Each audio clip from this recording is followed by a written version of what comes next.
اعوذ باللہ من الشیطان الرجیم بسم اللہ الرحمن الرحیم۔ دنیا میں حضرت آدم علیہ السلام سے پہلے کیا تھا؟ یہ وہ سوال ہے جو ہم سب کے ذہن میں آتا ہے کہ کائنات میں انسانوں سے پہلے آخر کیا تھا، کہ انسان سے پہلے زمین پر کیسی خوفناک مخلوق آباد تھی، اور جب اللہ نے انسان کو پیدا کرنا چاہا تو اس پر فرشتوں کو تعجب کیوں ہوا تھا۔ اور ہاں، ویڈیو میں آپ کو یہ بھی بتائیں گے کہ شیطان ابلیس اور آدم علیہ السلام کی دشمنی کہاں سے شروع ہوئی تھی۔ آج کی جو ویڈیو ناظرین قرآن حدیث کی روشنی میں پیش کی جا رہی ہے۔ سب سے پہلے ناظرین یہ بات واضح کر دوں کہ جب ایک صحابی نے حضور اکرم صلی اللہ علیہ وآلہ وسلم سے سوال کیا کہ اللہ کے رسول صلی اللہ علیہ وآلہ وسلم زمین اور آسمان کو پیدا کرنے سے پہلے ہمارے پروردگار کہاں تھے، آپ صلی اللہ علیہ وآلہ وسلم نے فرمایا کہ اللہ کے سوا اور کچھ نہیں تھا۔ اللہ پاک نے کائنات کی ابتدا میں اللہ پاک نے قدم کو پیدا کیا اور اس کو حکم دیا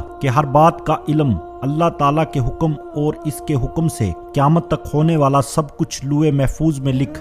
اس کے بعد آسمان اور زمین کے 6 دن میں تخلیق کی گئی۔ جب ناظرین یمن سے آئے ہوئے ایک وفد نے حضور پاک صلی اللہ علیہ وآلہ وسلم سے کہا کہ ہم آپ صلی اللہ علیہ وآلہ وسلم سے دین کی سمجھ اور قلم کی ابتدا جاننے کے لیے آئے ہیں، تو آپ صلی اللہ علیہ وآلہ وسلم نے فرمایا، جس کا مفہوم یہ ہے کہ سب سے پہلے صرف اللہ پاک نے عرش پانی پر بنایا، پھر اس نے قلم پیدا کیا، اس قلم نے لوح محفوظ پر قیامت تک ہونے والے تمام واقعات لکھ دیے، پھر آسمان اور زمین کو پیدا کیا گیا۔ ناظرین، اس کی جو ترتیب ہمیں روایات سے پتہ چلتی ہے وہ کچھ یوں ہے کہ اللہ تعالیٰ نے ہفتے کے دن مٹی یعنی زمین کو پیدا کیا، پھر اللہ پاک نے زمین بنائی تو زمین کانپنے لگی، پھر اللہ کریم نے اتوار کو اس پر پہاڑ بنایا زمین کو سہارا دینے کے لیے، جیسے اس نے کیل ٹھوک دی ہو اس سے زمین ساکن ہو گئی، پھر پیر کے دن اس میں درخت لگائے، پھر منگل کے دن تکالیف، مصیبتیں، جراثیم اور بیماریاں بنائی، جبکہ بدھ کا دن نور کا پیدا فرمایا، جمعرات کو زمین پر چوپائے بنائے اور انہیں زمین پر پھیلا دیا، اور پھر جمعے کا دن آخری گھڑیاں ختم ہو گئی، عصر کی نماز کے بعد آدم علیہ السلام کو پیدا فرمایا۔ اللہ تعالیٰ نے انسان کو پیدائش سے پہلے اس کی آشائشوں کے لیے زمین پر ساری ضروریات کی تمام اشیاء پیدا فرمائی، یعنی مخلوق کی ابتدا سے نسل انسانی میں سب سے پہلی تخلیق حضرت آدم علیہ السلام کی تھی۔ وہ تمام انسانوں کے باپ ہیں۔ انسانوں کی پیدائش سے پہلے فرشتے اور جنوں کی تخلیق بھی ہو چکی تھی، اور ناظرین، فرشتوں کا اصل ٹھکانہ آسمان ہی تھا، اور فرشتے زمین والوں کے لیے استغفار کرتے تھے۔ فرشتوں کو نور سے پیدا کیا گیا تھا، جبکہ جنوں کی پیدائش آگ سے کی گئی تھی۔ انسانوں کی تخلیق مٹی سے ہوئی، جبکہ شیطان جو تھا وہ بھی فرشتوں میں سے نہیں تھا بلکہ جنوں میں سے تھا، اور اس کی تخلیق بھی آگ سے کی گئی تھی۔ ہمیں روایات سے پتہ چلتا ہے کہ حضرت آدم علیہ السلام سے ہزاروں سال پہلے جنات کو پیدا کیا گیا تھا، اور جب وہ فتنہ فساد میں حد سے آگے بڑھ گئے تو اللہ تعالیٰ نے ان کی طرف فرشتوں کا ایک لشکر بھیجا، ان میں خوب مار کا آرائی، اور فرشتوں نے جنوں کو تہش نہش کر دیا اور سمندروں کے جزیروں میں پناہ لینے پر مجبور ہو گئے، اور آج تک ان کے رہنے کی جگہ یہی جزیرے ہیں، کیونکہ شیطان جنات کا سردار ہے۔ شیطان کا ایک تخت ہے، وہ تخت پانی پر ہے۔ ابلیس کا اصل نام عزیل تھا، اور اس کی نافرمانی کے بعد کسی نے بھی ابلیس کا نام نہیں رکھا۔ ناظرین، جان لیجئے کہ دنیا میں پہلے جنات کی حکومت تھی جہاں خون و ریزہ تھی۔ ناظرین، جان لیجئے دنیا میں پہلے جنات کی حکومت تھی جہاں خون و ریزہ، جنگ و فساد، نافرمانی و کفر و شرک کا ولولہ تھا، نیکی بہت کم تھی، بدی بہت زیادہ تھی۔ خالق کائنات نے جنات سے دنیا کی حکومت لے کر ایک دوسری مخلوق کو دینا چاہی تاکہ جنات کا غرور خاک میں ملے۔ آسمان دنیا کی گہما گہمی کسی بڑی خبر کی نوید سنا رہی تھی، اور جوں جوں وقت گزرتا جا رہا تھا تسبیح و تحلیل میں مصروف فرشتوں کی تجسس اور بے چینی میں اضافہ ہوتا جا رہا تھا۔ ناظرین، پھر وہ وقت آ گیا کہ انتظار کی گھڑیاں ختم ہو گئی، اور رب ذوالجلال کا حکم فضا میں بلند ہوا، میں زمین پر اپنا نائب بنانے والا ہوں۔ اللہ تعالیٰ نے فرشتوں کو اطلاع دی کہ میں زمین پر اپنا خلیفہ بنانا چاہتا ہوں جو اختیار ارادے کا مالک ہوگا، اور میری زمین پر جس قسم کی تصریف کرنا چاہے گا کر سکے گا، اور اپنی ضروریات کے لیے اپنی مرضی کے مطابق کام لے سکے گا۔ گویا وہ میری قدرت اور میری تصریف و اختیار کا مظہر ہوگا۔ فرشتوں نے جب یہ سنا تو حیرت میں رہ گئے، اور اللہ کے حضور بطور سوال عرض کیا، اے خدائے بے نیاز، کیا آپ ایسے کسی کو پیدا کرنا چاہتے ہو جو زمین کو فساد اور خون ریزی سے بھر دے گا؟ یعنی فرشتوں نے